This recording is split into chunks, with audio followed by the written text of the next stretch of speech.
Boa noite a todos. Agradeço a oportunidade de estar aqui novamente compartilhando resultado de estudos que muitas vezes fazemos, aspectos básicos da doutrina espírita, aspectos diferenciais da doutrina espírita e que, em algumas situações, nos auxiliam a cumprir com aquilo que a leitura que o João fez, a leitura preliminar, apontou, as dificuldades no caminho. O tema da palestra de hoje fala sobre consolação, mas, além da consolação, fala a respeito da dor. A dor que nos leva à consolação, a dor que nos auxilia a compreender a doutrina espírita que nos auxilia a compreender a dor e como essas coisas se interrelacionam. A doutrina espírita tem como sua base a ciência, a filosofia e, obviamente, a religião. A nossa intenção hoje é tratar e mostrar como a filosofia do Espiritismo se alia à ciência dos dias de hoje. Então nós vamos traçar um paralelo a respeito daquilo que Leon Denis nos deixou há cerca de 200 anos, mais especificamente no problema do ser, do destino e da dor, e um paralelo com alguns assuntos tratados por médicos e psicólogos da atualidade. Antes de iniciarmos, é interessante que a gente conceitue um pouco a respeito da dor. Então, o que é a dor? De acordo com a doutrina espírita e de acordo com todo o conhecimento que nós temos, nós já sabemos que a dor se divide em dois tipos, a dor física e a dor moral. Então, nós vamos conversar um pouco a respeito desses dois tipos de dor, mais especificamente a visão espírita, a visão de Leon Denis. E logo em seguida, falando a respeito da dor e como funciona esse processo da dor e da resolução dela, segundo a ciência, nós vamos falar sobre as fases do luto, ou as fases da superação do sofrimento, ou, de acordo com a doutrina espírita, a consolação necessária, conforme os estudos da doutora Elizabeth Kübler-Ross, uma médica que trabalhou praticamente toda a sua fase profissional com pacientes terminais.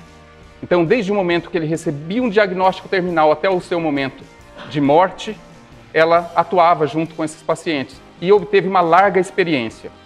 A experiência dela é tão larga e tão profunda que o seu último livro, publicado em 1994, trata a respeito de experiências de quase morte. Então, ela iniciou falando a respeito dessas fases do luto e acabou convergindo para esse fato que nós temos da doutrina espírita, que é a sobrevivência da alma. Então, a respeito da dor, o que nos diz Leon Denis? A dor segue todos os nossos passos, espreita-nos em todas as voltas do caminho e, diante dessa esfinge que o fita com um olhar estranho, o homem faz a eterna pergunta: por que existe a dor?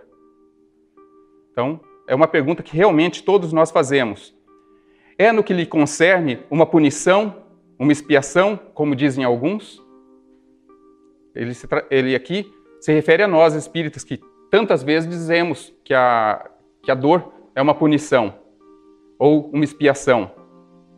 Ele continua: é reparação do passado, o resgate das faltas cometidas? São os aspectos que normalmente nós focamos quando enxergamos a dor. E nós vamos verificar no trabalho da doutora Elizabeth que ela relaciona também com esse questionamento, com essas perguntas. E ele complementa: fundamentalmente considerada, a dor é uma lei de equilíbrio e educação. Sem dúvida, as falhas do passado recaem sobre nós com todo o seu peso e determinam as condições do nosso destino. O sofrimento não é, muitas vezes, mais do que a repercussão das violações da ordem eterna cometidas. Mas, sendo partilha de todos, deve ser considerado como necessidade de ordem geral, como agente de desenvolvimento e condição do progresso. Então, o que muitas vezes acontece? Nós, espíritas ou nós cristãos, enxergamos a dor apenas como o aspecto da reparação, do castigo, entre aspas. Obviamente que nem todos nós acreditamos em castigo, mas alguns ainda acreditam, alguns de nós cristãos. Mas, fundamentalmente, nós acreditamos que ela serve como resgate, como expiação. E Leon Denis nos alerta que, pelo fato dela ser um aspecto geral, ou seja, comum a todos, nenhum de nós escapa a essa situação, a dor, ela não deve ser enxergada exclusivamente dessa maneira, mas ela deve ser vista como um agente de educação, como um agente de desenvolvimento, de crescimento. Continuando, ele nos diz: todos os seres têm de, por sua vez, passar por ele. Sua ação é benfazeja para quem sabe compreendê-lo. Mas somente podem compreendê-los aqueles que lhe sentiram os poderosos efeitos. Principalmente a todos aqueles que sofrem, têm sofrido ou são dignos de sofrer que dirigem essas páginas. Então, a partir desse momento, Leon Denis divide os leitores dele em dois aspectos: aqueles que já sofreram e aqueles que nunca sofreram. Então, da mesma forma como Leon Denis, aquele que nunca sofreu, sinta-se à vontade para se retirar. Como disse Jesus também, aquele que nunca pecou, atire a primeira pedra. Então, todos nós já sofremos. Talvez não nessa existência, mas certamente em outras. E se nós sofremos nessa existência, Leon Denis já deixa nesse último parágrafo a grande dica. Só tem validade o sofrimento se ele nos leva a uma melhoria, se ele nos leva ao crescimento. Então, o sofrimento, a dor, vista por esse prisma como agente educador e necessário para cada um de nós, precisa ter também esse enfoque do aprendizado. Sobre a dor, ele ainda continua. A dor física produz sensações. O sofrimento moral produz sentimentos. Mas como já vimos, no caso, na sequência do livro, ele exemplifica todos esses fatos, mas nós também, pela nossa vivência, podemos afirmar isso. Como já vimos, ou como sabemos, no sensório íntimo, ou seja, dentro do nosso próprio coração, dentro da nossa experiência íntima, sensação e sentimento confundem-se e são só uma e mesma coisa. Então nós sabemos que no momento da dor, no momento do sofrimento, essas coisas se misturam.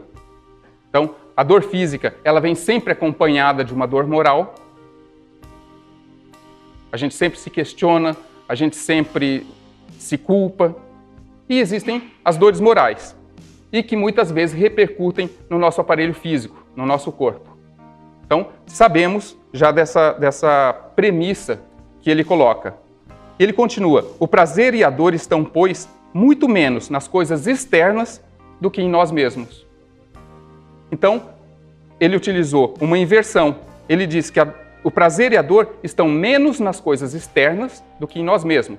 Ou, utilizando a formação normal que nós utilizaríamos no nosso idioma, o prazer e a dor estão muito mais em nós mesmos do que nas coisas externas. Como que a gente percebe isso? Prazer, as aquisições, o nascimento de um filho, são coisas que acontecem, trazem um imenso prazer naquele momento, mas com o tempo se esvai. E ele afirma também que a dor tem essa mesma característica. Aqueles que já passaram por algum momento de dor, por algum momento de dificuldade, sabem que também ele atua dessa mesma maneira. Não existe nada mais difícil do que ouvir no momento de dor aquela frase: isso passa. Se nós não estivermos no momento adequado, isso nos traz revolta. Até porque a dor é algo muito pessoal. O mesmo fato pode me causar dor diferente que esse mesmo fato causa no meu próximo. Duas perdas idênticas aos nossos olhos, aquele que está sofrendo tem conotação totalmente diferente.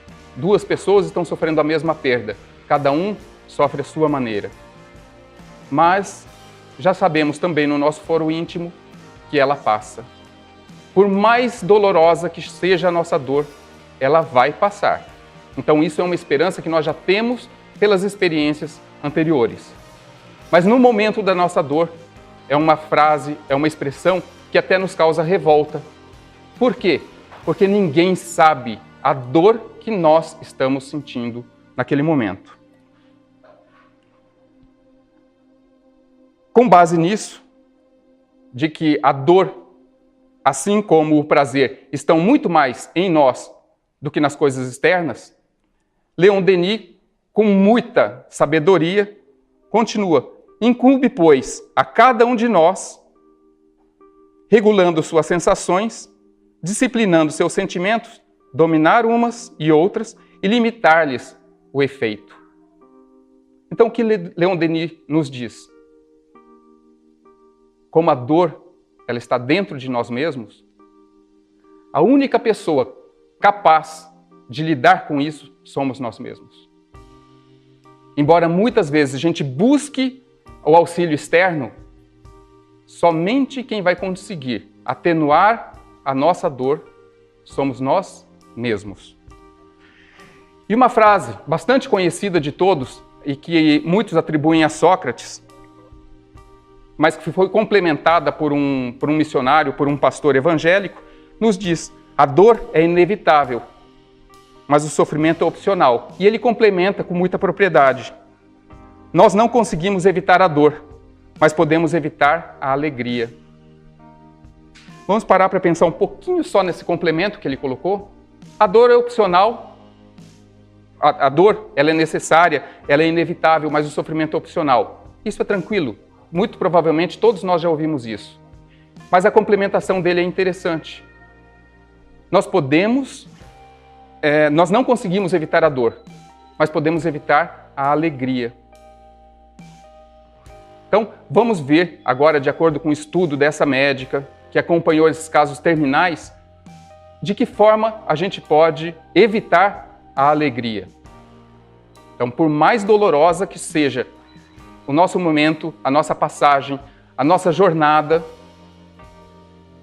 existem sempre flores. E como é que nós podemos evitar essas flores? Então, como é que nós podemos transitar nessa jornada de dor sem evitar as alegrias?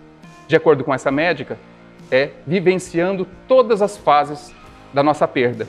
E que fases são essas? A primeira é a negação. E eu vou utilizar alguns exemplos. O primeiro, o mais mesquinho possível. Eu recebo a notícia de um fato. Perdi dinheiro. Como? Eu abro a minha carteira e onde estava aquela nota de R$500? Não está. Qual é a primeira reação que nós tomamos? O que é que primeiramente nós fazemos? Vasculhamos a carteira. Cadê essa nota? Essa nota tem que estar aqui. Não, está aqui no bolso. É negação. Nós vamos negar. Nós vamos dizer, isso não aconteceu, eu vou encontrar.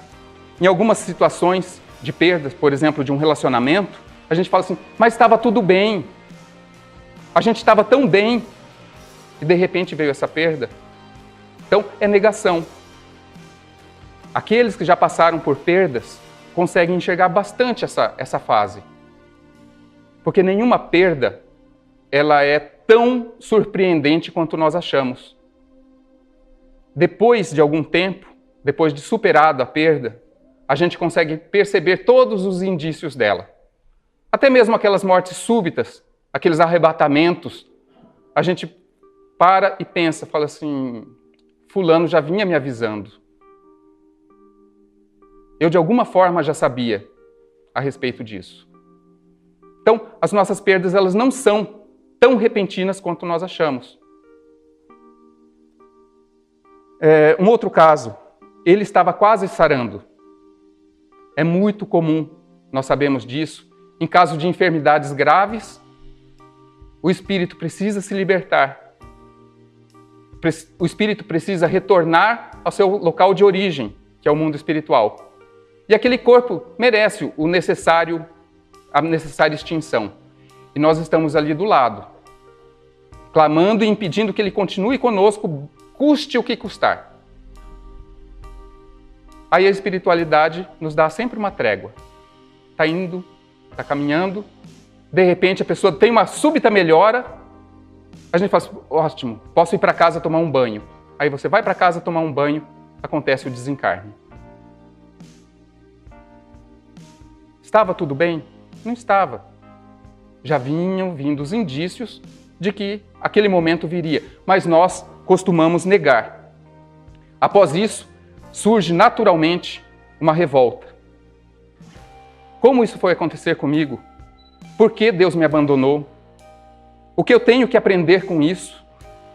Estranho, né? O que eu tenho que aprender com isso é uma coisa tão positiva, mas de alguma forma ela se caracteriza como revolta. Eu já sei tanto, eu sou espírita atuante, por que isso aconteceu comigo? O que é que eu tenho que aprender?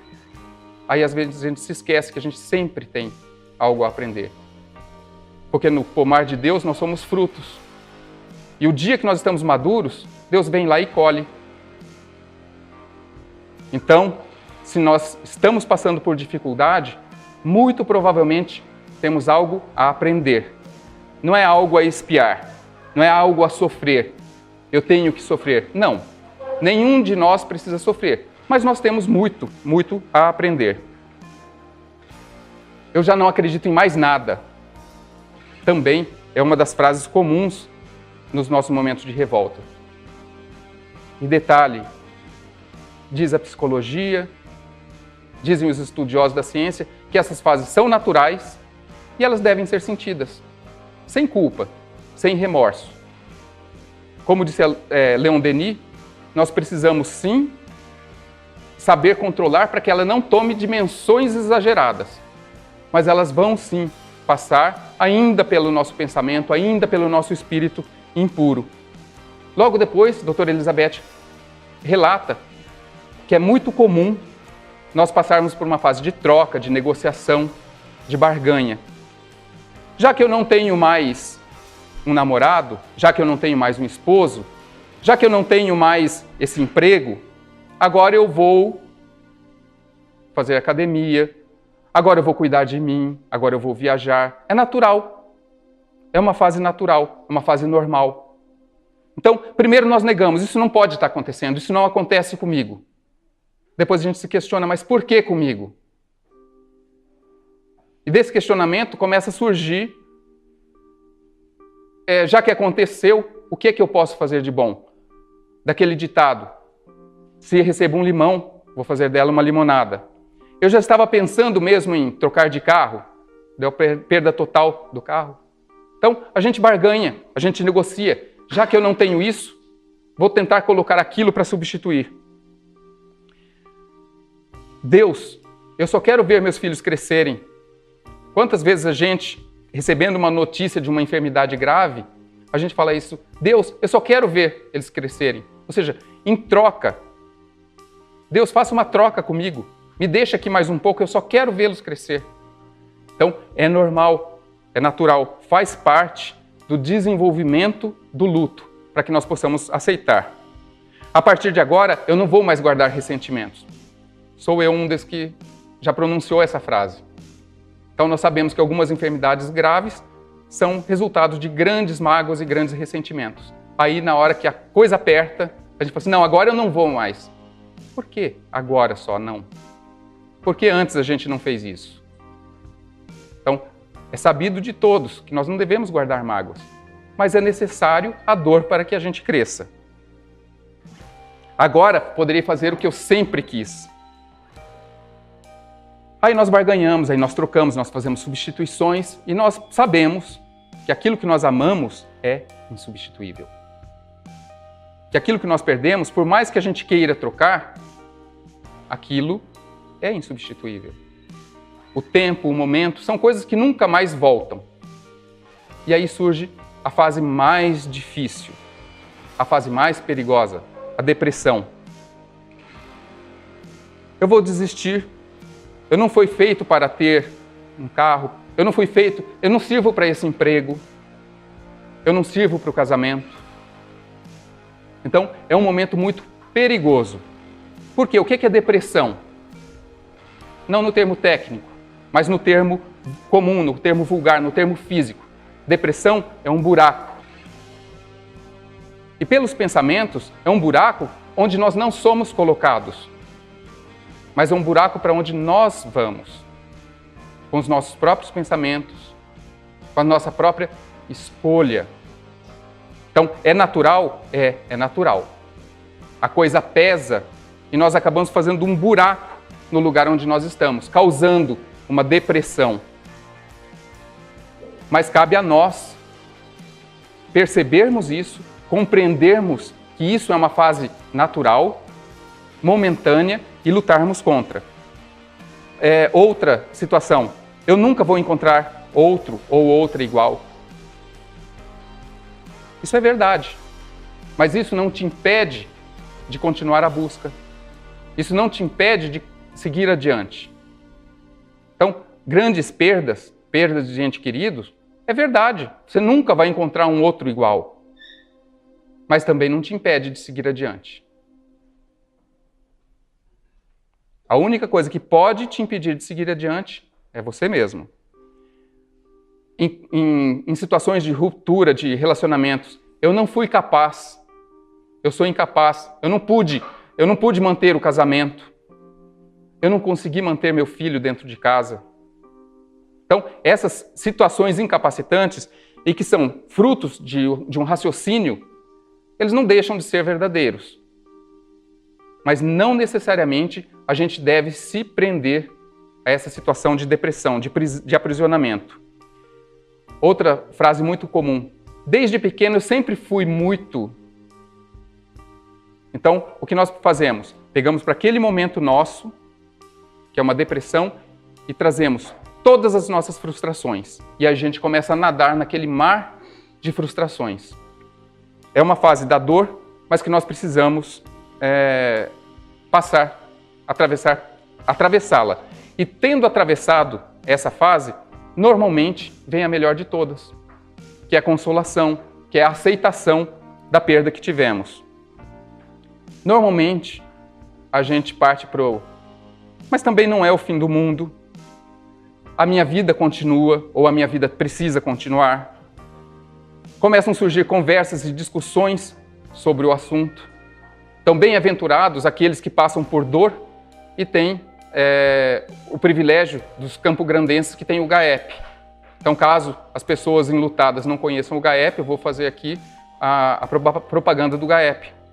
Grupo de apoio às pessoas enlutadas. Se reúnem na Arquitécnica todos os sábados pela manhã, às 7 horas, não é, Jônio?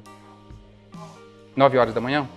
Então, às 9 horas da manhã, é que as atividades lá iniciam às 7, mas às 9 horas da manhã, as pessoas se reúnem para fazer justamente isso. Trabalhar a aceitação das perdas.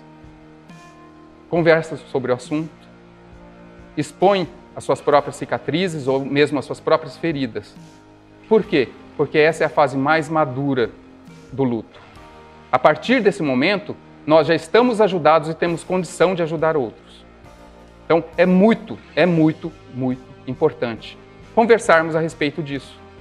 Nenhum de nós é super-homem, super-mulher, um super-ser. Todos nós passamos por dor. Todos nós passamos por dificuldade. Elas são inevitáveis. Em que fase do luto nós ficaremos estacionados? Isso já passa a ser a nossa escolha. Então, precisamos, não necessariamente nessa sequência e não necessariamente linearmente, porque essas fases se alternam. Algumas vêm antes, às vezes mais intensa uma e depois a outra, mas nós precisamos passar pela negação. Sim, nós precisamos aceitar que aquilo não aconteceu. Aceite, é natural, faz parte. Logo em seguida, ter raiva. Por que isso aconteceu? Por quê? Questione, mas não questione muito. Porque aquele que fica preso ao atoleiro não consegue chegar no destino final. É necessário questionar? É. Questione quanto for necessário. Barganhe o quanto for necessário. Aproveite esse momento para refrescar sua cabeça, para cuidar de si mesmo, para fazer viagens, para se dedicar à caridade. Muitas vezes, a caridade ela inicia num momento de dor e a gente toma gosto. Então, faz parte. Barganhe.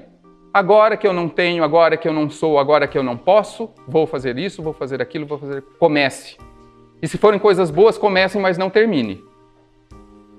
Depressão, somos humanos. Somos ainda egoístas, estamos ainda em crescimento. É natural que o peso dessas coisas façam com que a nossa base acabe cedendo, que a nossa base acabe abaixando um pouquinho e todas as mágoas e todas as coisas ruins se tornem um lago onde a gente adora mergulhar, nadar e ficar ali pedindo que as pessoas tenham piedade de nós. Mas nós sabemos que nem sempre a piedade acontece. E nós já vimos pela recomendação de Leon Denis que só cabe a nós, porque a dor é algo interno, a dor não é algo externo. Então cabe a nós usarmos da máxima força possível para sair de lá. Se necessário, com a ajuda profissional. Se necessário, com a ajuda medicamentosa. Hoje, existem medicamentos que nos permitem sair da depressão. Olhar por cima da borda do poço onde a dor nos colocou. Cabe a nós olharmos por cima dessa borda e, sendo possível, tendo força, saltar para fora do poço. Algumas vezes, algumas situações nos levam, como a dor, sentimento e a emoção, muitas vezes se confundem, algumas vezes a dor moral nos leva à dor física. Pode sim causar alguns danos, a depressão pode causar alguns danos, a tristeza profunda pode causar alguns danos que impossibilitam o nosso cérebro de ter um retorno de funcionamento normal. Tudo isso vai depender da estrutura, da base que nós temos, como foi citado na leitura preliminar feita pelo João, como também do tempo em que nós permanecermos mergulhados nessas mágoas, mergulhados nesse sofrimento. Então, é muito importante aceitarmos essa fase e saltarmos dela tão rápido quanto possível, porque logo em seguida vem a aceitação. E aí, retornando àquele parágrafo de Leon Denis. A dor física produz sensações, o sofrimento moral produz sentimentos. Mas como já vimos no sensório íntimo, sensação e sentimento confundem-se e são uma só e mesma coisa.